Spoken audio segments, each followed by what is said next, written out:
Hey everybody, welcome to the channel. This is the first video. Yay!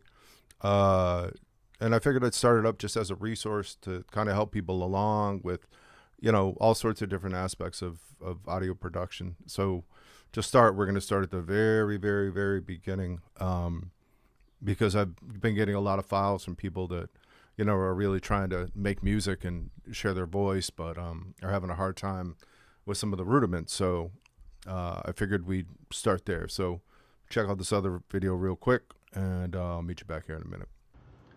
So to start with the most basic signal flow, and this is important because people get this wrong all the time. People are constantly calling this the input jack. This is not the input jack. Okay, this is an output jack.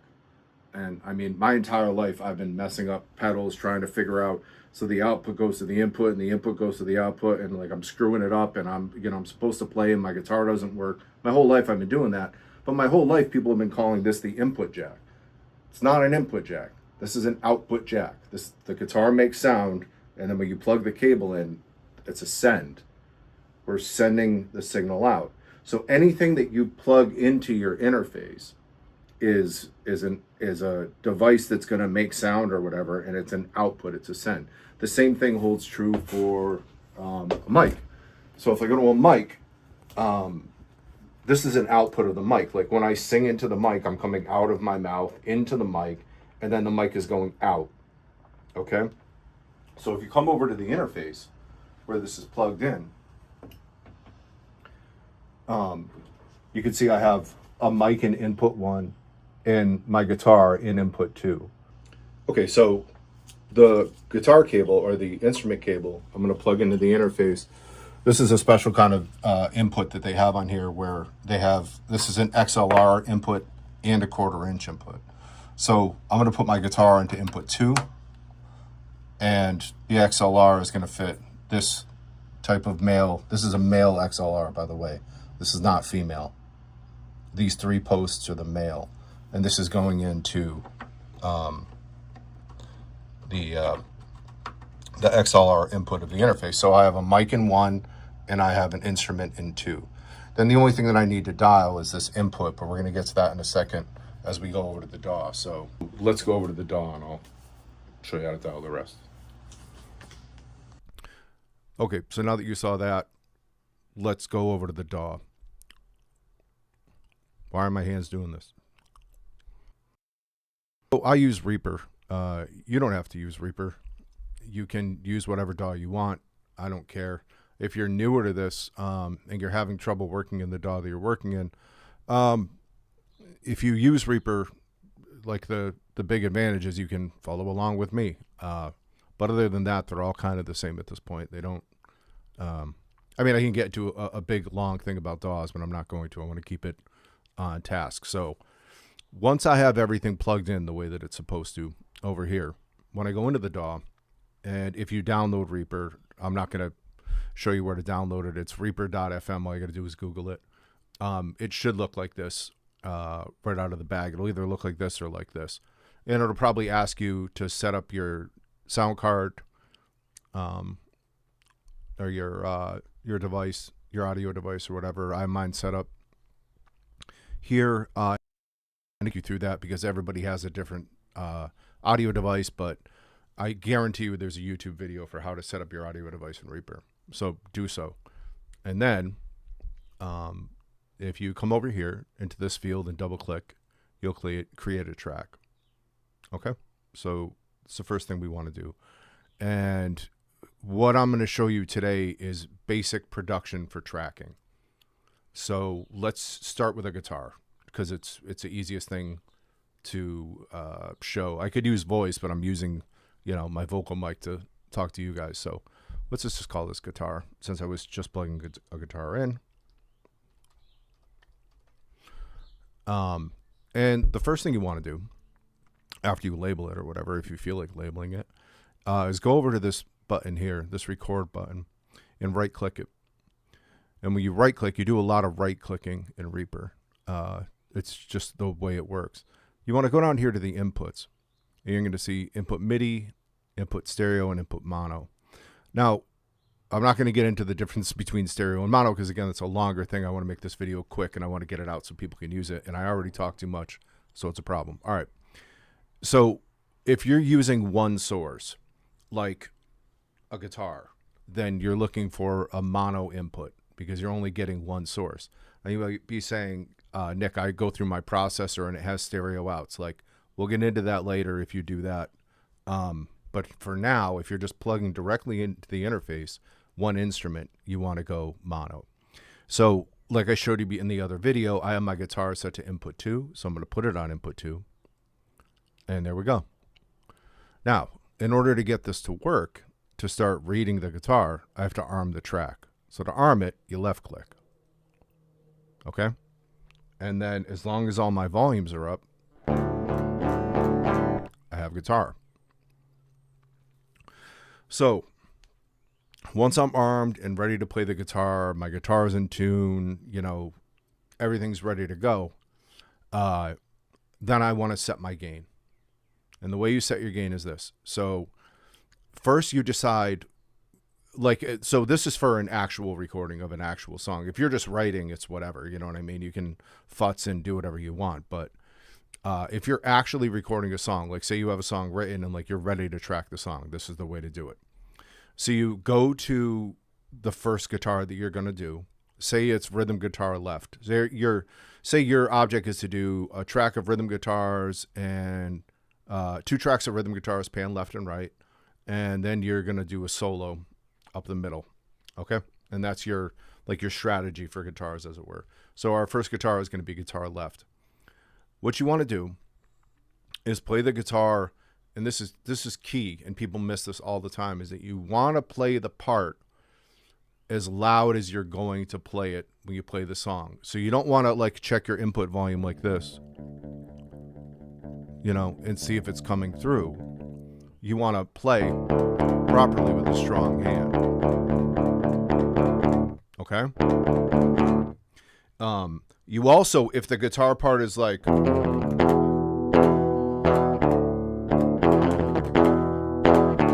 then you don't want to gain stage by playing like,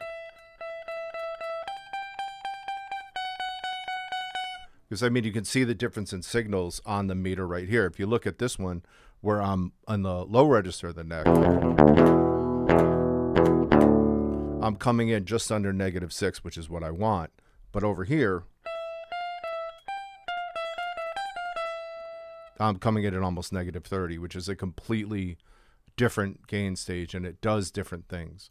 So usually for me and for what I like to do is I like a nice strong signal, unless having a nice strong signal is going to mess up the tone of the guitar.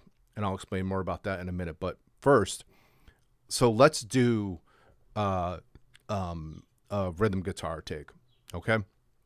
And it just so happens that I have my input pretty much where I want it. I like, you know, coming in just under -6. Like, that's good for me. That's a good signal. If you're not there, if you're, say you're hitting the guitar in the lower register where I am, like I'm in drop D right now, it's whatever. But say you're doing that, and say you have something like this.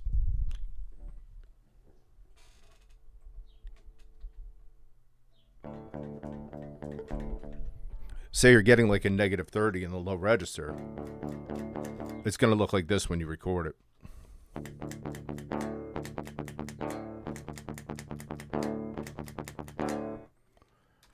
Which is no good.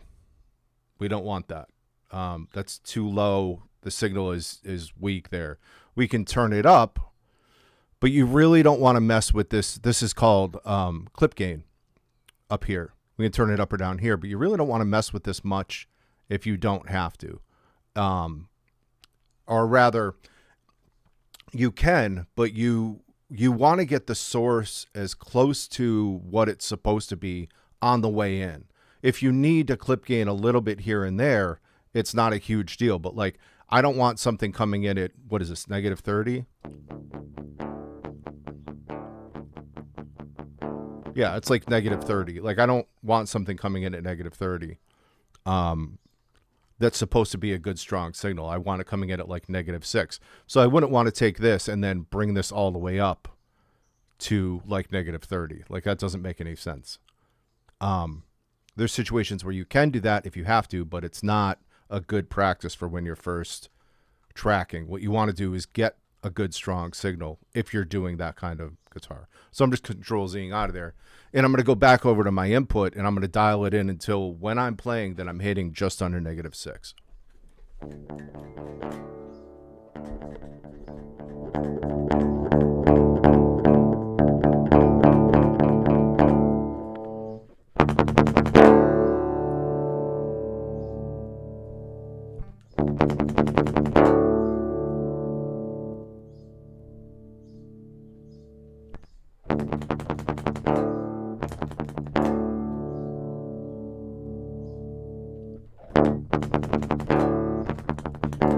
So that's good. So all I did off camera over here is I was just moving a dial. Is my input gain on my device. You have an input gain on your device somewhere.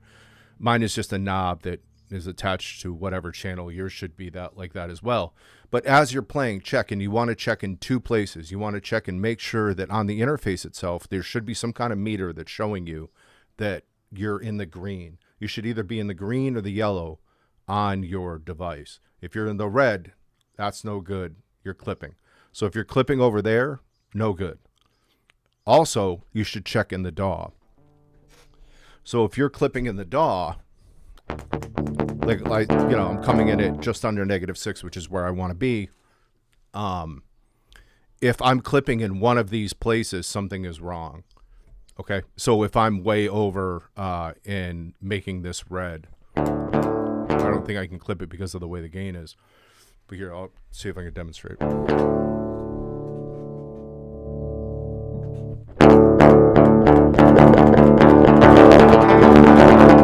There, that awful noise. When it goes into the red like that, that's clipping. And you don't want that. Certainly not while you're recording. So I'm going to move it back.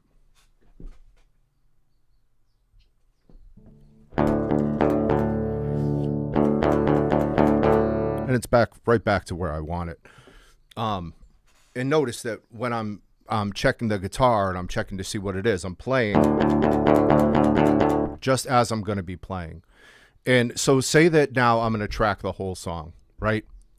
Say that from bars 5 to 9 are heavy guitar. So let's just throw it in.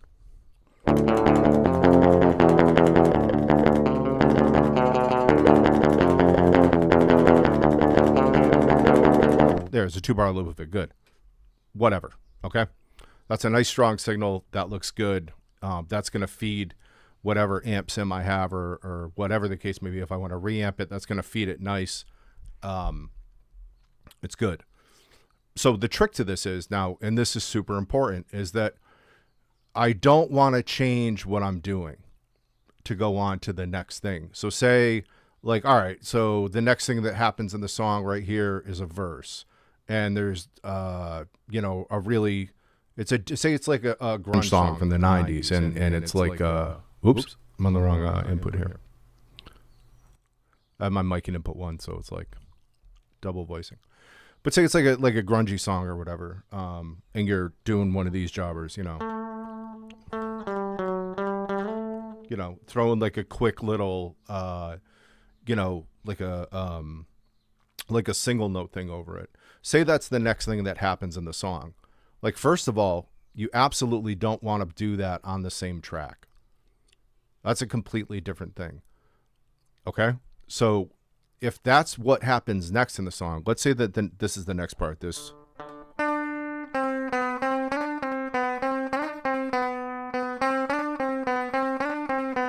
Say that's what happens next, okay? We don't care. We don't care.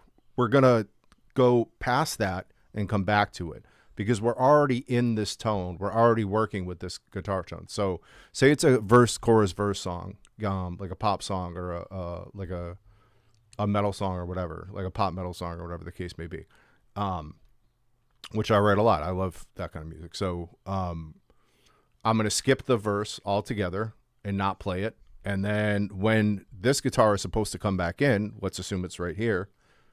Oops, I'm on the wrong track. So I'm going to bring it in over here. So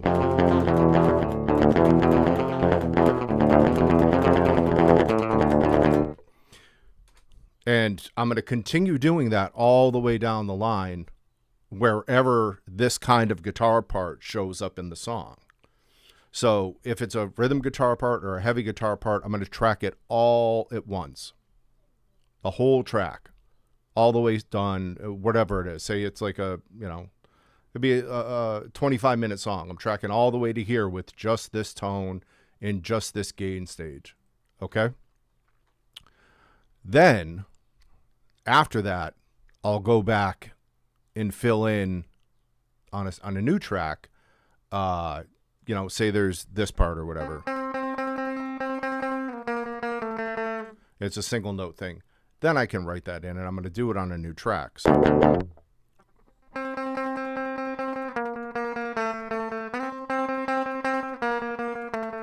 Good. So whatever. Like that's in. And these are universal principles, by the way. If you're listening to this and you're like, I don't play music like that, it doesn't matter. These are just examples for things that are universal. The same goes with vocals. So if I have my mic set up and I've dialed myself in to do, say, a chorus on a song, and it's big and loud and beautiful, and I'm blah, la, la, la, la, la, la, or whatever the fuck. You know what I mean? Like, I don't want to go on the same, like, I don't want to have a track of vocals like right here and like go from verse and then just switch back to or go to chorus and then switch back to the verse all quiet, like if I'm doing verse, chorus, verse stuff. Like, I want to do that on a different track, on a separate track. Okay? I don't want the same gain staging on the same track. It's really, really, really easy to do it this way. And trust me, your producer is going to love you for this when you send them out, because it's a pain in the ass to try to cut stuff out that's gain staged improperly or whatever. Now you'll notice that like this section is not as loud as this section. That could either be good or bad. It depends on how you want this to go. There's lots of different places that you can change the volume of this or the gain of this particular track. But what's happening here with these tracks is that they're basically, the way Reaper works, at least the way this is set up, is they're basically being fed into this track. So whatever I put on for effects here is going to be reactive to this audio wave. And then everything that I have here is all going to be in front of the fader. It's what's called pre-fader. Or rather, post-fader? Post-fader. No, pre-fader. I don't know. I can't fucking remember which one it is. But basically, this fader has nothing to do with any of the gain going into this. So if I was to take, say, for sake of argument, I'm going to use I'll use this because it's a cool plugin and it's free. And I suggest it to lots of people that are just starting out, that don't want to spend money, that just kind of want to jam or whatever the case may be. You can go get this at the ML site, and it's Fluff's 5150, and it's a cool sounding amp. So this is what I'm talking about.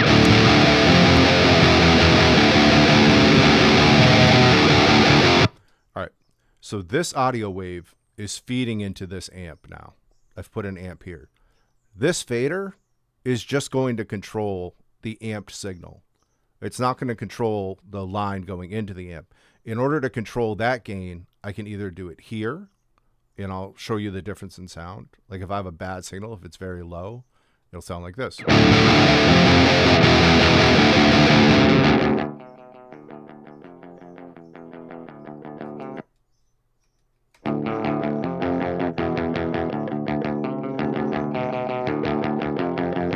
So that's not the sound I'm looking for. I'm looking for a full-bodied.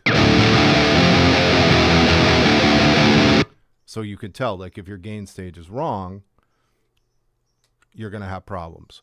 Or your gain staging is wrong. Rather, you're going to have problems. But it's also relative. So say I'm going over to this part now, which I want to be a little quieter. I got to hear how it hits the amp. So let me go back to this thing, and I don't know, is there presets on this? Let's say that there's, I don't know, I'm going to turn this way down and see if it can get like a clean tone out of it.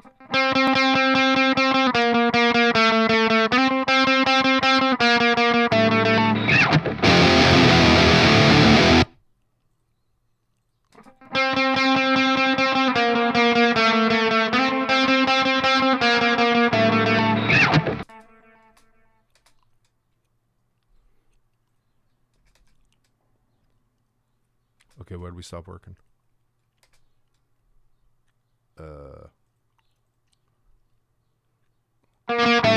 is that the gain all the way down? So, like, for example, for right here, like, I want that to be a quieter tone, and this is the wrong amp for that. Like, this is a 5150 clone. I wouldn't be using this for a clean tone. But so if I want this to sound more clean, I can either adjust the input here on the amp or adjust it here, adjust the level. And for me, like, I like my waves to be good and strong looking. This is okay, especially considering what it is. But even if it was like this, which is much stronger, I can still attenuate over here on the input knob. So I can pull this way back.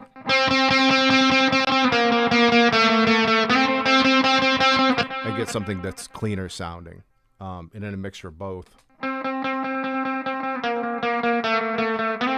So I can mess with my gain to get a sound that I'm looking for out of an amp or whatever the case may be. And you have to play around with it. But the important things to know are that when you, like I said, when you get a level, track that whole track in that level. Then when you get this level, say you're doing guitar 2 or whatever, track all of guitar 2. Every place where this tone shows up, play it all the way through the song before you regain, before you change the gain structure. And like I said, it's the same thing with vocals. I don't know, I feel like I got off on a tangent. Sorry. But if I'm singing a really loud, like say if I'm doing a heavy vocal, like a rah, rah, rah, rah, rah, I want my heavy vocals all the way through the song. I'm going to track all the heavy vocals. And then if there's like clean boys or like whispery vocals or whatever the case may be, put them on a different track. Just make a new track and add the clean boys in, or add the whispers in, or add the doubles in, or whatever. But when you gain stage for a track, make sure that you get everything that you need for that track. Now, is it catastrophic if you don't? No. Like, you can go back. Like, I have a relative signal going at -6 or whatever, but it's going to save you a lot of headaches if you get it out of the way and do it like this. Now, the last thing I want to talk about is clipping. So we didn't really show what it looked like to record clipping because it's just awful. But if you see an audio wave and it looks like this, if it ever looks like this, that's bad. That's called clipping. And what that means is that there's too much input gain going in to the 80 converter or whatever your audio box thing is, whatever thing you have, if you have a Focusrite or a RME or whatever the hell you have. Like, this means that there's too much signal going in to it.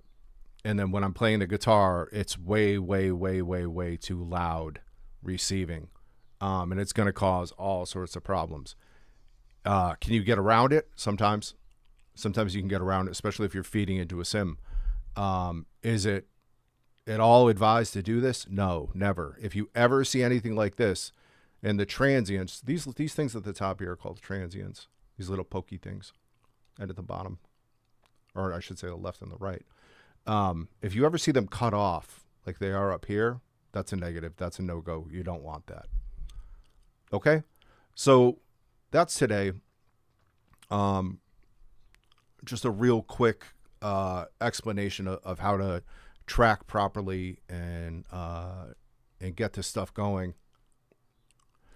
if you have any problems with it, or if you're not sure about something, please, drop me a comment or just email me and I'll answer it. Like whatever the case may be, like let's have a conversation about it. And if you're more advanced, like don't worry, we'll get into more advanced stuff later. Like I have a whole, I just wanted to start from the very beginning so that we can get the fundamentals out of the way. I feel like people are always going over the fundamentals or rolling over the fundamentals because they just want to get to the fun shit, and then we have problems.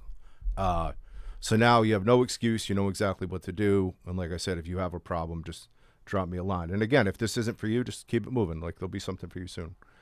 And as always, if you're interested in mixing, mastering, production, drop me a line. I'd love to hear your project and work on it with you. That's what I do. So I will see you guys soon on the next video. Peace.